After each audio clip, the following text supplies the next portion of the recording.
Hello mga kainday ko!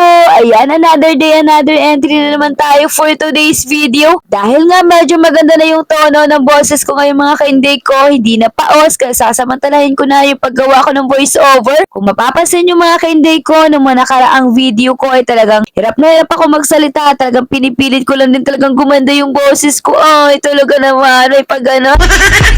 Alam niyo naman mga kainday ko na online seller yung pinasukan kong trabaho. Syempre minsan hindi naiiwasan na talaga nagbababad tayo sa pagsasalita at ayun pa kapag nasabayan ng pagod ay talaga namang bibigay at bibigay po talaga yung boses natin dahil hindi naman ito unlimited. Ay talaga naman. At eto na nga mga kainday ko, umalis na kami ng aking dalawang Junakis dahil si Inday Sophia ay kailangan patingnan yung ngipin niya. Madalas kasing sumasakit, tapos ayun, meron din talagang problema. Yung parang problema sa pag-iisip, kumbaga, ay, charis lang po.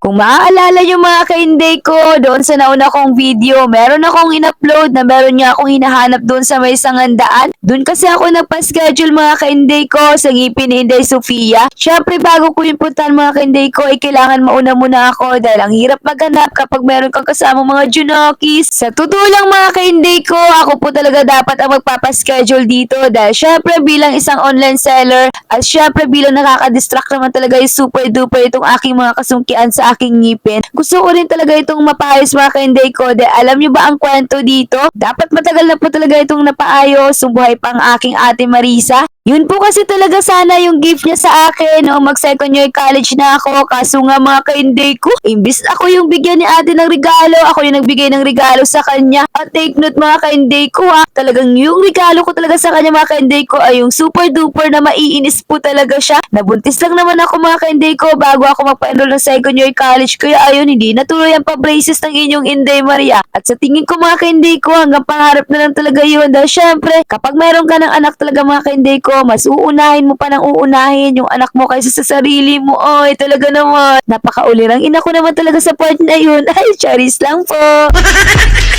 At eto pagdating nga namin agad dito sa DGT1 mga kainday ko ay nakipagmaritisan ng agad ako dito sa mga staff nila at talaga namang super duper nakakatuwa yung mga staff nila dito mga kainday ko kaya nga tawang-tawa ako dyan habang nakikipag-usap sa kanila kasi mga day, naikwento ko lang naman sa kanila kung paano ako naging mali-mali kaninang umaga. Paano ba naman kasi nung nakita kong Novaliches branch ay iniisip ko talaga ay pupunta pa ako sa bayan. Buti na lang din talaga mga kainday ko, tinuruan ako kung paano tingnan yung talaga exact location nila dito ay ano raw exact location. Nabibisaya na naman ang inyong Inday Maria. At eto na nga mga kainday ko, tinawag na si Inday Sophia para ma-extray na daw yung ngipin niya at para makita kung ano yung mga dapat ayusin. Syempre bilang isang nanay medyo kabado ako mga day. First time talaga namin ito. Ay talaga naman. At eto ay kinulong na nga si Inday Sophia dito mga kainday ko ng staff. Ang sabi ko bakit kaya iniwan siya mag-isa? Dapat meron siyang kasama. Ay napaka-OA ko dun sa part na yun.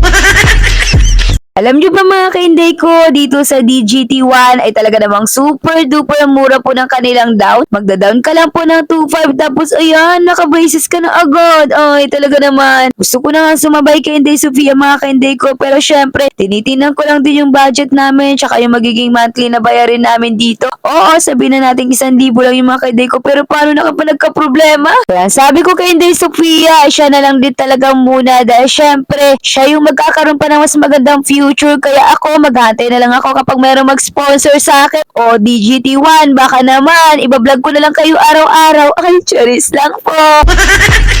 At eto tapos na nga yung paglagay ng ngipin kay Inday Sophia kaya super happy na talaga siya at ang sabi niya, Mama sana maging okay to at hindi na ako maging overbite. Ay napaka-OA mo anak. Hayaan mo anak, darating din pala na magiging okay yan basta magtiyaga ka lang. Tapos syempre ingatan mo yan dahil mahirap na baka magkaroon ng damage yan mga ka-Inday ko alam yun na. Syempre papapagastos na naman yung Inday Maria at ilang beses na naman akong sasayaw-sayaw sa inyong harapan para lang kami ay kumita. So yun lang po sa mga hindi pa naka-follow sa aming page. I-follow nyo po kami mga kainday ko at pa-share na rin po ng aming mga video kung hindi kayo busy. So yun lang po. Bye!